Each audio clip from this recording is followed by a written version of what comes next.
Here we are, everybody, episode 19.1. And I mean, it's almost kind of perfect leading up to the Open. It is. I looked, I think we started last year, it was like the 28th. So it was like our first, I think week one was our first podcast for the Open. And so we're like right at a year. We're coming up on a year for the podcast, which is pretty cool. Yes, sir. And we had, what we get, like 20 episodes last year? Yeah, 20 episodes, which we fell off a little bit at the end of the year. We were keeping them pretty regular, but we'll do a better job this year. We've got some plans. Maybe we can get some more episodes recorded and keep them on standby in case we fall behind. Lots of plans. So let's go ahead and open it up, man. Talking about the 2019 All-In Open. Lots of changes to the real Open put on by CrossFit HQ, or not put on by CrossFit HQ these days. Yeah. But, you know, we're also going to have some changes to our own Open, too. So a lot of it's going to look the same, though. CrossFit's going to release a workout on Thursday night. Mm-hmm. All right. And then we're going to keep it the same. Still going to have the Thursday throwdowns, you know, immediately following the announcement. Hopefully, with our new format, it'll be a lot more entertaining. Because, I mean, absolutely, it'll be easier to get people to volunteer. Because if you don't know it by now, we're going boys versus girls. What you think about that? I think it's going to be fun. Last year we had, what, 4 teams? 4 teams, yeah. Yeah. I mean, it's... five. It may have been 5. I thought it was 4. Yeah. Anyways, I think it's going to be fun. Yeah, a little smack talk, because I'm not going to lie, I pretty much just knew who was on my team last year. I didn't know any of the other teams, unless you were like a captain. And so, I mean, it stayed pretty much like, you know, you talk to your own group. We'd create like a Facebook, you know, group and find out who is going, make sure everybody comes in. So I think it'll be a lot of fun doing it with boys versus girls. Oh, yeah. I think it'll also, I think, get people more involved, too, because, I mean, like, the early morning crew, like that 5, 6, 8, 7 o'clock open gym, 8:30 crowd, you know, you don't really know. If you come in the afternoon, you don't know those people. Yeah. And so now I think having it boys and girls will definitely have to interact, because, I mean, it's even begun to happen. Like, people look at the board like, hey, who's so-and-so? Right. Yeah, I was telling somebody about that the other day. Like, with the competitions, one of the things that's so fun about that is you get to see those people that are, you know, come to the 5 and the 6. That you may not see unless we're having like a social event or, you know, the in-house competition. So, and also those Thursday nights for the Open, you get to see a lot of folks that you don't get to see. So it should be good. Yeah, I like it. I mean, it's a new format, and I mean, it's changing it up, and it might be a little weird to start, but I mean, what isn't? You know, what isn't weird at the beginning, especially when it's something different. So we'll see how it goes. I'm excited about it, really excited about it, because with this year too, we're also changing the point system. Mm-hmm. And so it's boys versus girls. We're going to take out the podium. We're going to take out extra points for doing the workout RX or scale. It's just straight participation, right? It's just straight up participation. Because, I mean, in the past, the teams that won were the ones who had most people do the workout. Yeah. You know, when you look at the points and when we were breaking it down, it didn't matter really how many people went RX or scale. It was all about who showed up to actually do it. So I think doing it this way, it's still going to be the same competition throughout the gym, because, like I said, it was all based on participation anyway. Yeah. And, you know, a lot of it, I don't know, I just feel like one of the things is that, you know, giving points for going RX and scaled, it made it to where, you know, a lot of people took that as a challenge. And like, I'm going to try to do an RX to get more points for my team. But then some people looked at it as it was like a peer pressure thing. Yeah. I noticed that too, especially when you would have some of the more like just dynamic movements, like people that didn't have a handstand push-up or, you know, whatever it may be, rings, bar muscle up. But I mean, it's good for people to push, because a lot of firsts happen in the Open. Right. And so I think that's good for the community aspect. But when it comes to like peer pressure, then people would just do the workout RX to get a few extra points, but they wouldn't be able to do much, you know, in the workout, and then have to, you know, do it again scaled, which, hey, you know, that's good. Maybe you get a new movement that you haven't ever been able to do before. But yeah, you know, from that standpoint, it's that's not how you want the dynamic to be, you know, around the Open. Yeah. And so from my perspective, as a coach, from the coach's perspective, I feel like the workout, you got to do it the best way that you can. And I mean, but that's no different than every day in the gym. You come in, you look at the workout, and I mean, it may be a weight, it may be a movement, but I mean, like, you have a decision to make, like, do I want to push myself?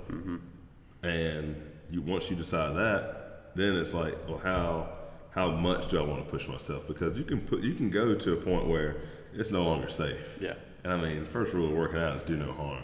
Because I mean, if you're hurt, you can't work out. Yeah. You can't work out, you're not going to reach your fitness goals. And so, I think we talked about this in the podcast last year. I think it was the episode on scaling. Was it? Anyways, you went into more depth about that, about like what you as a coach, when you program something, like what you're trying to get out of the athletes. Right. And so you have like a particular window that you think somebody should finish in. And you think that, hey, the people that are going to move, quicker through here are going to finish here. And then some folks should be, bringing up the end, right here. Right. And so, that may be good for somebody else to watch if they have questions about what you're talking about. Yeah. I can't remember what episode it was, but we'll figure it out. Yeah, we'll figure it out and post post it in it. the notes. Yeah. But yeah, I mean, I think a lot can be gained from that because, like you were saying already, there are certain parameters for the workout that are set up where I feel there's a window of times, and if you're going to finish ahead of that window, then that's an opportunity for someone that needs to scale up. And then if you're going to finish outside of that, then definitely you got to scale down, because a workout that's intended to last 12 minutes, if you're doing it in 20, you really didn't hit that, hit the goal for that one. And the same thing, like a workout that's intended for, that 10 to 12 minute range, and you finish it in 5, you're still in a different metabolic pathway, and so you didn't get the intended, you didn't get to the intended outcome of that workout.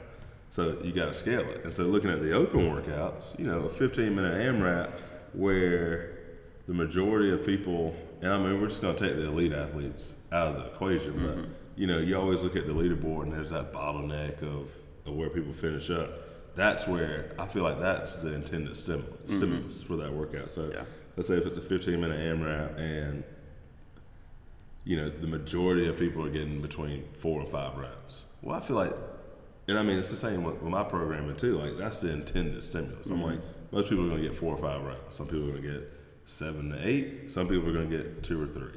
But it definitely, when you get in a situation where you're doing a workout and you get 1, you're not hitting the intended stimulus for that workout. So you should have scaled it.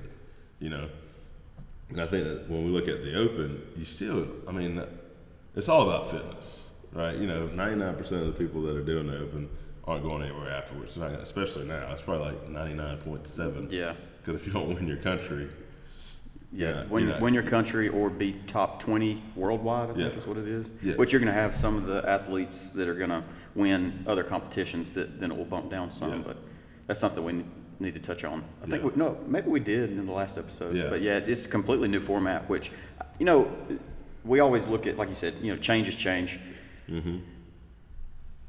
A normal game season had started in February with the Open. Then you had a break, then you had regionals, then a break, then the games. Yeah. Now it's literally all year. Oh, yeah. And so one of the things I've noticed, which at first I saw it like, coming up, I was like, well, is this going to take away from the Open? Because like you were literally going head to head for a spot at regionals, but it's not. It's I think it's going to put it so that we have like what we do on Thursdays, like have that Thursday night where you no longer like leaderboard peeping. Yeah. And so like you can focus on your community and what the Open is going to do for that. I think that's going to help a lot. Yeah. I'm with you on that, man. I feel like like you were saying, like people at these different stages of the game were there, but now they're not. Yeah. So now it's going to center back to the affiliate, back to our own individual communities. Yeah. And I mean, you just got to look out for yourself when it comes to that. Like I'm going to try to make sure that people are pushing themselves in here. And like if a movement pops up, I imagine it's going to help you a lot from that perspective as, a coach and owner. Yeah. I mean, like when a certain movement pops up, it's going to be like, hey, I hope that everyone feels comfortable enough to ask, like, how do you feel? How should I do this? How should I attack this? Because I'm more than happy to help someone figure out how they need to do the open workout. And it's going to maybe a situation where I know the athlete can do something.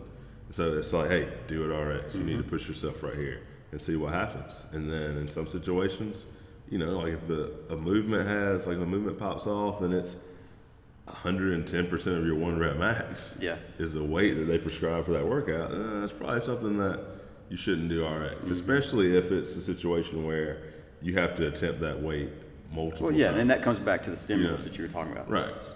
And so, I mean, like it's a good time to push, but you have to understand, what your capabilities are. Yeah.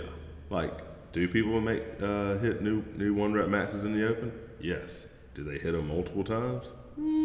Maybe. Yeah. That's not something that and it may be. I was about to say it may be different if you're a beginner and you're starting to progress, that you're learning the movements and learning how your body is supposed to be, in different positions. Like that's different. But if you've been doing CrossFit a while, you're not going to make a giant leap in just a short time period during the Open. Right. But I mean, it's a good opportunity to show like what all you've been working, towards all year. Yeah. It's like that. And I'm not gonna lie, like I push harder in the Open because you're okay. We work out with the same folks most every day. Yeah. But when the Open is here, it's just like something else like clicks, and you're like, okay, this is 5 workouts over 5 weeks. It's a chance to push and see what you can do. And so it gives you that opportunity to be like, okay, I got to get in this mindset. The Open's here. It's time to go. Yeah. It's almost like an in-house competition, but with other people, with the entire world. Yeah, yeah. And so, yeah, you get that opportunity to push yourself. The juices start flowing. You get a little extra bump of adrenaline. And it's a great atmosphere to do something that you've never done within reason. Yeah. You know what I mean? Yeah.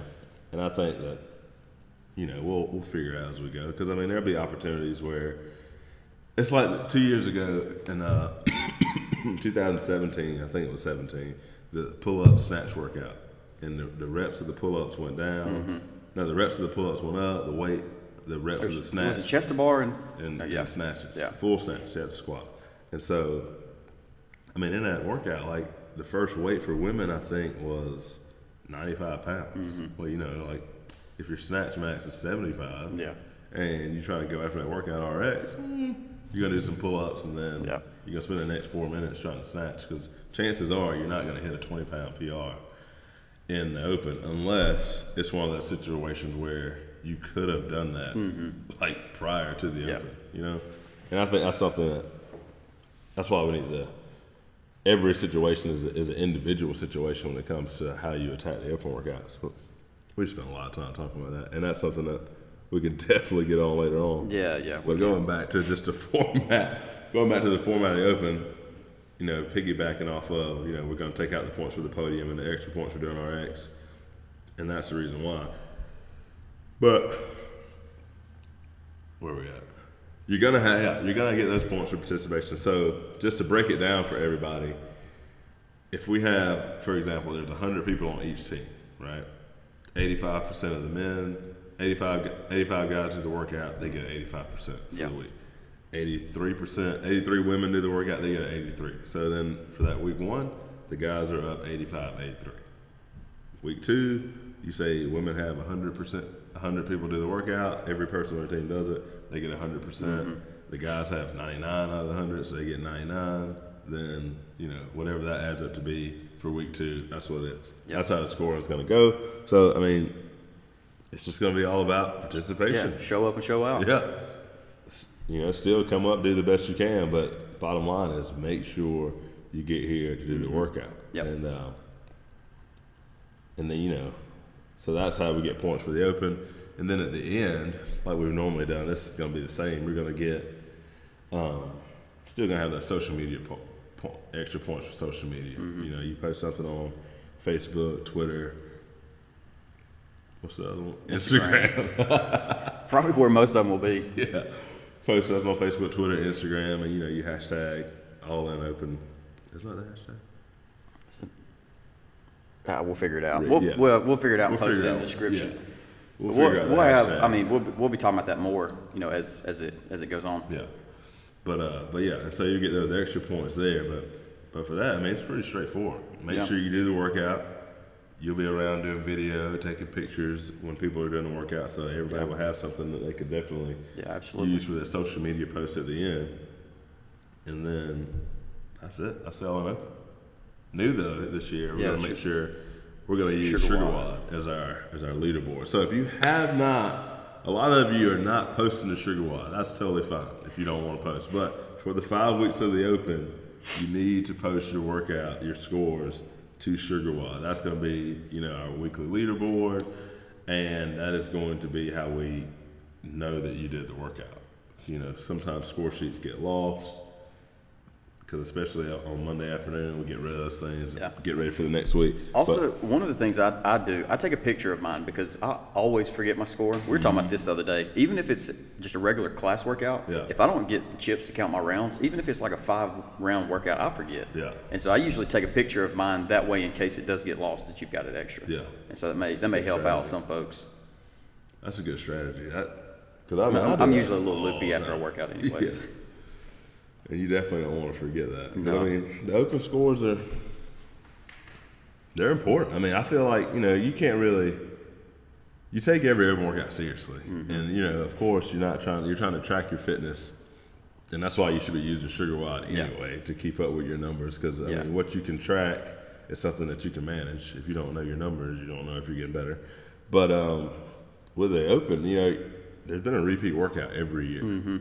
Every year. So, I mean, it's good to keep up with that, especially if you're someone who doesn't sign up for the open, the main open through CrossFit. You don't have those scores unless you write them down somewhere. And, every year, with the exception of this year, we've been bringing them back. Yeah. And, I just made the decision this year, since we had the in-house competition and then the open was going to be so close, I didn't want to bombard everybody with, basically 10 weeks of open workouts. Yeah, and, you can retest open workouts, and it's something like, even if you don't write down your workouts, you can always go back and look and see what it was on the CrossFit main site. Oh, yeah. And so that's a good, that's what one of the reasons they're there for, that and the hero workouts, some of those others, is that you can go back and retest and see like how you are progressing, or like, oh, maybe I didn't get as well this year, I need to continue to focus on whatever it is. And so it's always good intense workouts to retest. Right. And so they're always structured a lot like you do for our class programming. Usually pretty simple, couple of movements, certain time frame, and so a good chance to go back and look at that. And so talking about class workouts, the open workout's going to be announced on Thursday, just like normal. Then we'll have our Thursday night throwdowns. Then on Friday, it's going to be the workout of the day, just like it has been in the past. We always make that our workout of the day for Friday. So every class, every open gym is an opportunity to come in and get it done. We're bringing back Sunday open gyms from 1 to 3. So that's another opportunity to get it done or, redo it. And then Monday during open gym time only. All right. I stress that, Monday during open gym only, because it's kind of hard. If you got 12 people trying to redo an open workout during a class and there's 12 people in the class, that just turns into something that's just ridiculous, because it's not just you doing the workout. You got to judge, so that's 2 people taking up lots of space, and we just don't have the room to do that, to facilitate that. So make sure, at all costs, try to get it done Friday during regular class, Sunday during open gym, or Monday during that open gym time. What else you want to add about the open? The only other thing is we were talking about for SugarWOD, tell people that there's movement. You can check that out for movement standards. Yeah, you can always check out SugarWOD. Every time we post a workout in SugarWOD, guys, there's this little linkage you can tap. All right, when the movement's in there, you just tap that movement. Just in case there's any questions about what it is. Exercise demos will pop up. And one of the things you've been doing is on the community page. Also, if you are not on the community page, you need to get on there if you're a member. Definitely. Because you post a lot of stuff. If we're doing like strength work or something beforehand, you'll post some videos on there that actually shows, the early morning class doing that. So it's shout out to that 5 a.m. demo team. Yeah, that demo team. So that's very good, because a lot of times we will come in and have questions on like, okay, well, what was, how are we supposed to do this? And so it gives you a good chance to look at that before you come in. Yeah, those movement demos are A1. A1. Anything else you want to add about the open? No, I think that's it. That's it. Well, gonna be a lot of fun. It is. I'm looking forward to this one, because it's so different. It's different on CrossFit's end. It's gonna be different on our end. So I'll say for hours, come on Thursday night, because it is so much fun. We watch the live stream. We get it set up on the TV here. It's gonna be different because now, instead of CrossFit hosting, there's going to be 5 different venues, and then it's up to them to get their stream out. Yeah. I think they get to choose their own athletes to go head to head. They said that it's going to be both former games athletes, some elite competitors, and maybe even just some folks from their gym. Yeah. I think the first group hosting this Thursday is at the French Showdown. Is that right? Oh yeah, that what's it called? Strength and depth competition. Is in it's in London. Oh okay, yeah, and so they'll be setting up. I think you can watch at games.crossfit.com. Yeah. And then also, wherever they're hosting, they will have their own link as well. But we watch it, have a good time here on Thursday, and so make sure you come to that, because that's a blast. Yeah. You get to see a lot of folks. Yeah, if you can make it on Thursday nights, please come, because that is a good time. Other than that, guys, this is it. It's the All In Open podcast. Let you guys know, keep you updated. Gonna be on the lookout for our sponsors that we're gonna have this year. What else? Oh, Anything else? we are going to be on Apple Podcasts now. So you don't just have to watch on YouTube. We're getting it set up. The only thing we're waiting on is Apple to verify our account, and we'll be on there. So a lot of folks have told us that they couldn't, like if they were going running, biking, doing something, or on the road, you can't have the YouTube app open. This will give you a chance to just listen to the audio, which I think is going to help a lot. It should be able to get our information out to you guys a lot more. I know most of our viewers are from the gym, but like this year on YouTube, I think 65% of our viewers were in the U.S., and then the other 35 were outside of the country. So it's pretty cool that, it gives us this like medium to reach out and talk to people, especially, getting to hear from you on different aspects. And so be on the lookout for that. Also, we're going to try and get it on Spotify. And so you should have multiple ways to listen. We will put out some more information on that as we get that going, so that I know y'all don't want to have to see our ugly faces every week. So it'll give a chance for everybody to be able to listen on whatever medium you like. Audio, just strictly on Apple Podcasts, Spotify, or on YouTube. Yeah. And then we'll be posting the links and everything through community page, probably on Instagram. And so be sure to keep an eye out on that. So yeah, man, taking this thing to the next level. Stay tuned, like, subscribe. Yes, on whatever you're listening to.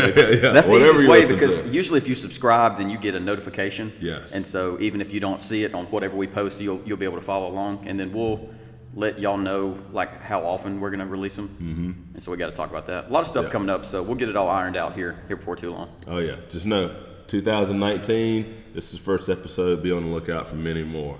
All in Open's coming. Let's go.